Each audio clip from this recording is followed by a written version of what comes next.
back to another reaction video, nigga. Hey, it's why Europe isn't ready for a second Trump term. Let's get straight into it, nigga.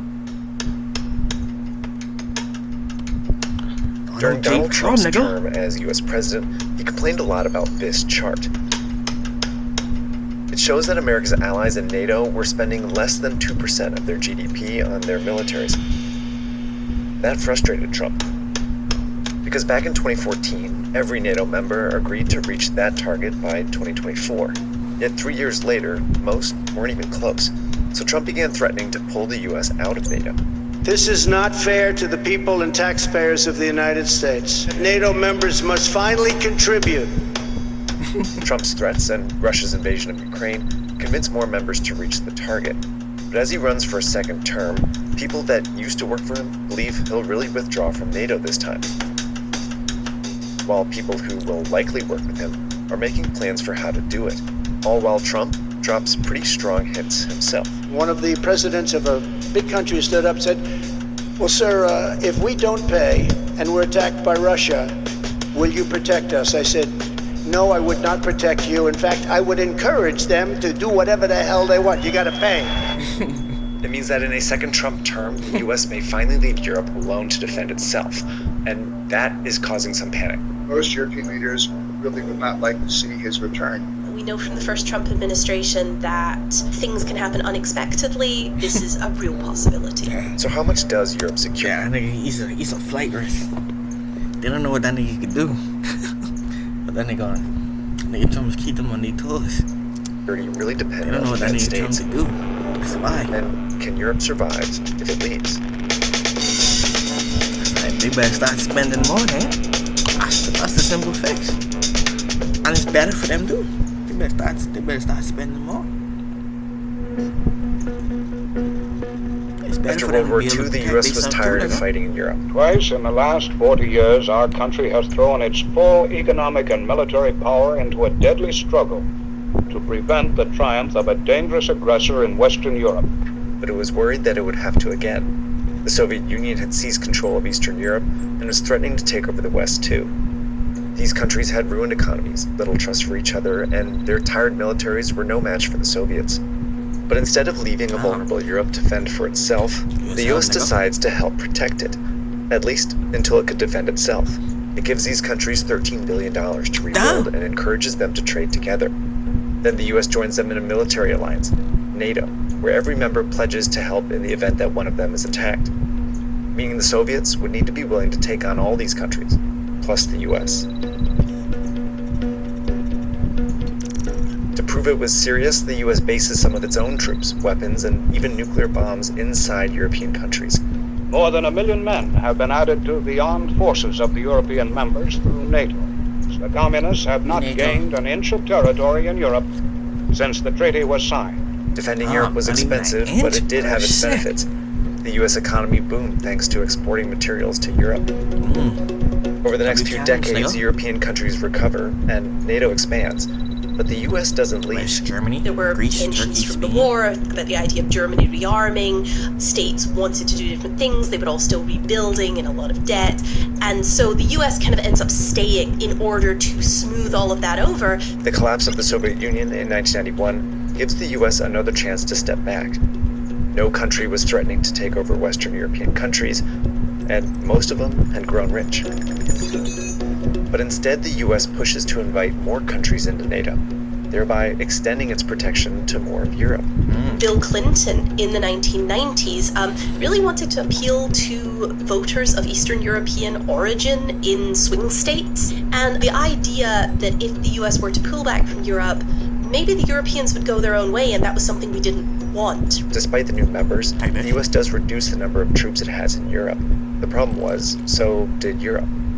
They dramatically cut defense spending largely in service of expanding social programs. The European states in the 1990s basically take a much larger peace dividend, to the point today where I would say that relationship is extremely unbalanced. This imbalance is at the heart of Trump's argument against NATO. And this election cycle, he's including the war in Ukraine in that, arguing the US should send less military aid and push Russia and Ukraine to negotiate an end to the war. It's this kind of story that the media can tend to oversimplify. In order to cover it responsibly, Ultimately, I need to know both sides of the story, and I love using Ground News for that. And I'm thrilled to have them sponsor another episode. Ground News is a website, a browser plugin, and patience of them. Ground percent off their Advantage plan. /Search Party. Ground News and I share the same mission. Again, for sponsoring Search Party. Now let's take you back to the episode. I have been very, very direct with Secretary Stoltenberg and members of the alliance. Trump likes to point to this chart as evidence that the U.S. is doing more than its fair share, but tends to misinterpret it in a few ways. Over the last 8 years, the United States spent more on defense than all other NATO countries combined. First, this isn't money the U.S. is paying NATO. It's what the U.S. spends on its own military, which is a lot higher than Europe because, well, the U.S. military is a lot bigger. He also misunderstands what these gaps are. And many of these nations owe massive amounts of money from past years and not paying in those past years. This isn't money that countries owe the U.S., but money they promised to spend on their own militaries. And in the last few years, many have made that up. But while Trump's wrong about some of these specifics, he's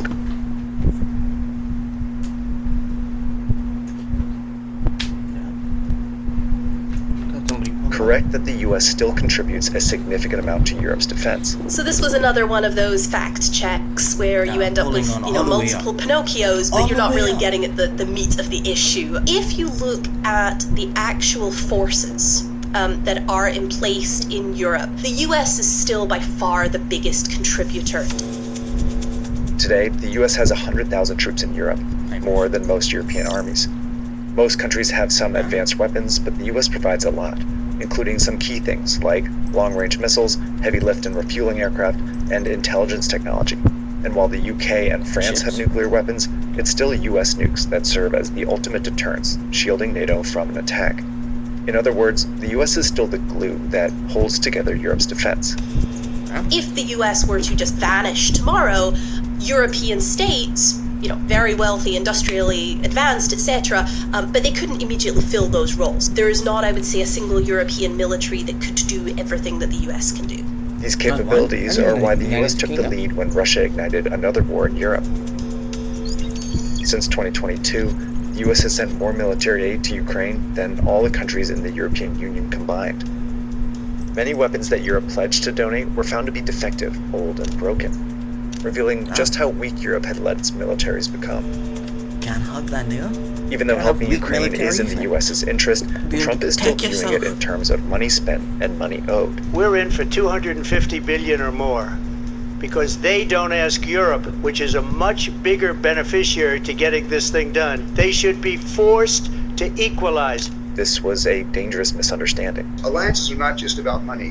Most American presidents going back to the 1950s would say that a stable and secure Europe is a vital American national interest. I don't think Mr. Trump understands that. Trump is far from the first U.S. president to feel frustrated that Europe is falling short, but he is the first to threaten to leave NATO because of it. So it's worth a close examination on exactly what that would look like. And I'll start by noting that he can't legally do it on his own. In 2023, U.S. Congress passed a bill barring the president from withdrawing from NATO without its approval. But Trump can leave NATO without officially leaving NATO. And some of the people that may work with him are working out plans on how to do just that. One Trump ally suggested that NATO adopt a new policy where members who spend more than 2% aren't obligated to help members who don't. This would almost certainly violate the original NATO treaty. Another plan calls for Trump to pull U.S. troops out of Eastern Europe and leave only some naval and air power to create a so-called dormant NATO that the U.S. only gets involved with in an emergency.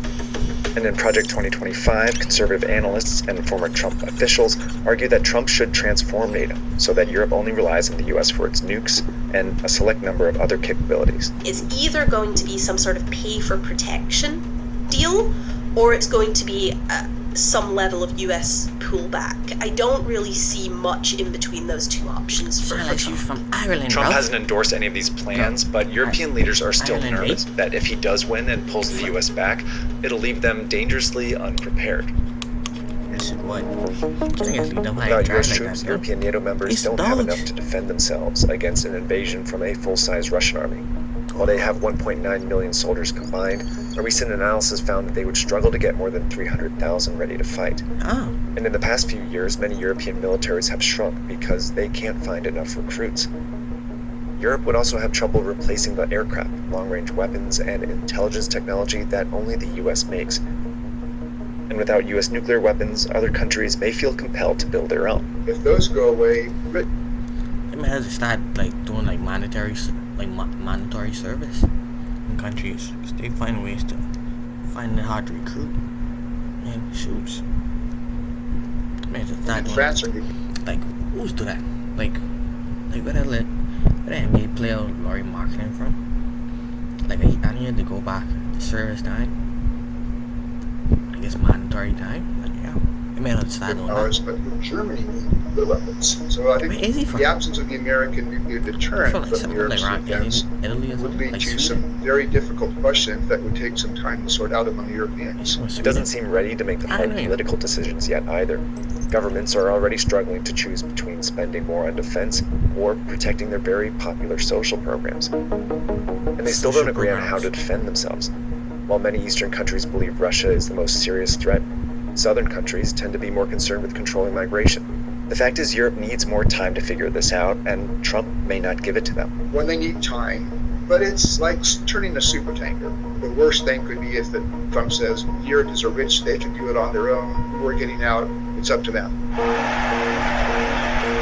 Trump threatened to abandon NATO. He encouraged Putin to invade our allies. We understand the importance of the greatest military alliance the world has ever known, which is NATO. Trump's opponent, Kamala Harris, has suggested that she'll stick to the status quo. I will stand strong with Ukraine and our NATO allies. But there is reason to think that keeping the status quo would also be a mistake, because there's a chance Europe may suddenly have to defend itself, even if Harris is president. Over the last few decades, China's built a powerful military, and is threatening to start a war, possibly with Taiwan, a US ally. The US has been steadily moving more of its military there to deter it, but if China were to suddenly attack, the US would have to shift much of what it has in Europe there too, which is why it's important to keep pushing Europe to prepare. There's going to have to be an impetus that creates this change. Then Russia, if they all working together, Russia might lead a front forward more into Ukraine. Then they use it all to split its thing and fight on two sides. And it could be spread through 10. And then somebody else could come in like North Korea. And hit the mainland. Oh no, flip. They coming in. We flip. do not want a Biden Stay administration style approach where we, reassure Europeans that the Get US is over. always going to be there, even if And there's a then crisis in flip. Asia or the Middle East. And is confident they can do it if given enough time. If we're talking 5 to 15 years, and we're not talking 1 year, I think Europeans could fill most of the gap. A few European leaders have taken the lead. The Baltic states, who border Russia, have long urged NATO members to boost their defense spending. Poland wants to raise the target to 3% of GDP, and French President Emmanuel Macron has even suggested forming a European army, or at least a more muscular Europe. But it's past time for the rest of Europe to join them. And the US, by contributing so much to their defense, should use this leverage to push them to, not suddenly pull it away. I think that a more equal US-European defense relationship would be a very good thing. And I would prefer to see it happen in a reasonable, phased approach that doesn't leave everybody worse off. Alright, that's our episode. Thanks for watching. This is the first of 2 US election-related videos we're going to do. So in a couple weeks, we're going to do an episode about Kamala Harris and look into one of her weaknesses as she runs for president. If you haven't subscribed yet to Search Party, now is your chance. I'd love to hear what kind of stories you want to hear on this channel. We cover sports and geopolitics, but I'm really interested in anything that mixes the two. So leave me a comment, shoot me an email or a tweet, and... I think they're now flip. They working together. I think it'd be good, man. But hey, that's it for the video. If y'all niggas enjoyed, good night. Peace out. See y'all niggas in the next one. No kissy, nigga.